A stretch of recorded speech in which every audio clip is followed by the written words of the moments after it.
Ce qui est choquant aussi, c'est le montant. Je suis désolé, moi aussi je veux soutenir les Palestiniens. Mais الفاقد الشيء لا يعطيه كما يقولوا بالعربية. فاقد الشيء لا يعطيه. On n'est pas un pays riche. On déjà dans une grave crise financière. Les Algériens sont dans une grave crise financière. باش نتفاهموا مليح. حنا رانا في la loi de finances à 2021, à 2022, le gouvernement veut enlever les subventions sociales des produits de première nécessité. Il veut enlever la politique des transferts sociaux de 12 produits les plus consommés, genre le carburant, l'électricité, le blé, le sucre, etc. pour diminuer les charges sociales, le poids des charges sociales pour s'adapter à la réalité financière du pays. Et d'un autre côté, vous donnez 100 millions de dollars, هكذاك برك, sans se dire بزاف 100 millions de dollars بزاف. Et c'est نمد لهم 10, نمد لهم 15, قال نمد لهم 20 millions de dollars pour soutenir la Palestine. Ça 100 millions بزاف. Pour un pays qui est en crise, l'Algérie elle est en crise. هذو دراهم الجزائر نحيهم من عند الجزائريات والجزائريين ونمدهم الفلسطينيين. بصح الجزائريات والجزائريين ما راهمش في حاله لو كان جينا في اللي تساع وما خصناش وعندنا مازال عندنا 200 مليار دو دولار دو ريزيرف دو شانج ولا عندنا غير 100 مليار دو دولار دو ريزيرف دو شانج. معليش حنا رانا مزيرين يا جماعه. حنا ليطا الجيريان est en train d'économiser. On peut même pas importer des véhicules. D'un côté, l'État algérien dit qu'on ne peut pas importer des véhicules parce que ça coûte trop d'argent, c'est en devise, on doit prendre notre temps et on doit tout faire pour réduire la facture des importations. Et d'un autre côté, on dépense de l'argent sans compter pour des causes certes justes, mais il y a aussi la cause algérienne. La cause algérienne, elle est aussi juste que la cause palestinienne. Je peux pas priver les Algériens pour financer les Palestiniens. Donc, le montant, il est très élevé par rapport aux besoins des Palestiniens. Donc, pourquoi le montant est très élevé? Parce que les Palestiniens n'ont pas entendu les Algériens, ils sont beaucoup plus soutenus ailleurs par des pays beaucoup plus riches que l'Algérie. Les Palestiniens, مراهمش مخصوصين دراهم. الفلسطينيين مخصوصين حرية. مخصوصين شكون يعاونهم باش يجيبوا الحرية تاعهم. الدراهم عندهم. Les pays du Golfe يمدوا لهم, les Européens يمدوا لهم. ودونك نعطيكم des détails. Un pays comme la Suède وحدها, elle donne 180 millions de dollars aux Palestiniens entre 2020 et 2024. Ce n'est pas de l'argent que les Palestiniens ils ont besoin, c'est d'un soutien politique pour avoir la liberté et l'indépendance. Ça n'a rien à voir.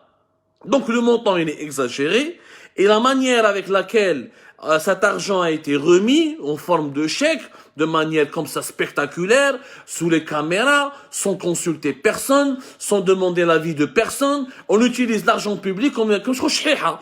دراهم الشعب الجزائري ولاو شحيحة يستعملوهم شغل الجزائري يستعملوهم les dirigeants algériens باش شحيحة شغل تيغليغ بريفي شحيحة تاعهم. Ça c'est immoral et anormal. باش نفهموا مليح. Maintenant, le deuxième point qui est très important, c'est que دراهم هذو اسكو راهم راح يروحوا الشعب الفلسطيني. ما مديناهمش للشعب, مديناهم لمحمود عباس. محمود عباس الراق. Il y a le plus gros corrompu pratiquement du monde arabe, c'est Mahmoud Abbas et son autorité. L'actuelle autorité palestinienne, elle est impliquée jusqu'au cou dans les affaires de corruption. Mahmoud Abbas n'a aucune légitimité. Mahmoud Abbas, depuis 2019, le mandat présidentiel il s'est terminé. Depuis 2009, plutôt, depuis 2009, son mandat, il est terminé depuis 2009. Il s'est accroché au pouvoir depuis 2009 jusqu'à aujourd'hui. Il a tout fait pour ne pas organiser des élections qui permettront aux Palestiniens de choisir leurs propres représentants.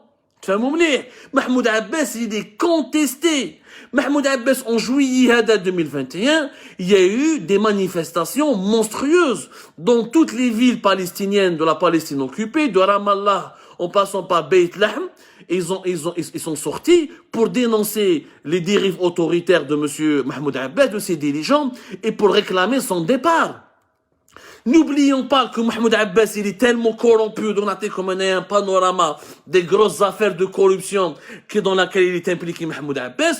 N'oublions pas que le 24 juin dernier, Srat Intifada Falastiniya, les Palestiniens se sont révoltés contre l'autorité palestinienne. Où ça le 24 juin dernier?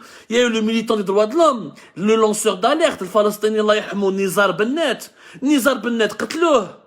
قتلوه دي سيرفيس دو سيكوريتي تابعين محمود عباس. وعلاش؟ باسكو نزار بنات معروف الله يرحمه ويوسع عليه الخير il faisait des vidéos sur les réseaux sociaux pour dénoncer la corruption qui gangrénait l'autorité palestinienne et qui gangrénait l'entourage de Mahmoud Abbas. Il citait Mahmoud Abbas en personne, il citait directement son entourage, y compris ses enfants, qui sont impliqués dans des grosses affaires de corruption. Nizar Bennat Mbadikamet, dites-le. À partir de fin juin, début juillet 2021, il y a eu des milliers de Palestiniens qui sont sortis. Il y a eu un sondage qui a été fait par un institut palestinien, 83% des Palestiniens, Mahmoud Abbas, ils ont demandé son exclusion, ils ont demandé son départ. 83%. Et je t'arrive منيح. Mahmoud Abbas n'a pas de légitimité. Je vais même vous choquer, au risque de choquer ceux qui n'aiment pas l'islam.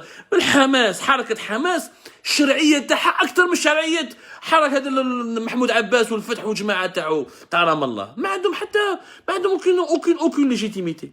Allez voir les manifestations de juillet, de fin juin, début juillet 2021, vous allez voir. Allez revoir les vidéos de Nizar Bennat, Allah yarhamou, قتلوه Nizar Bennat, قتلوه les services de sécurité de Mahmoud Abbas, parce qu'il dénonçait dans la corruption. باش نتفاهموا مليح.